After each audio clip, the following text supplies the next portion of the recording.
పాపం మొన్నటి నుంచి బాలాసాహెబ్ థాకరే గారి ఆత్మ మాత్రం ఇంకా విలవిల్లాడుతూనే ఉంది.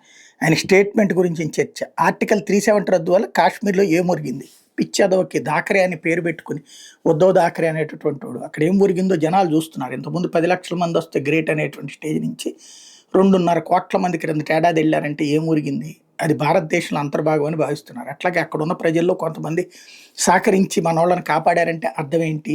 అక్కడ ప్రజల్లో మార్పు వచ్చిందని. అదే లెక్క.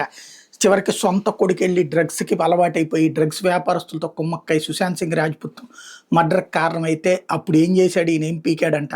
అట్లాగే ఇది అదే మహారాష్ట్రలో జరిగినటువంటి ఘాతుకాలకు సంబంధించి పాల్గా ఉదంతంలో ఏం పీకాడంటే ఈయన ఎందుకంటే డేటా కలెక్ట్ చేయలేకపోయాడంట, ముందెందుకు సంపాదించలేదు, ఏం సాధించలేదు, ఇలాంటి పనికిమాలిన స్టేట్మెంట్ ఇచ్చేట్లాంటి నాయకులు మన దేశంలో ఉండటం, అది కూడా బాలాసాహెబ్ థాకరే లాంటి వాడి కడుపున పుట్టడం అన్నటువంటిది ఆయనకి శాపం.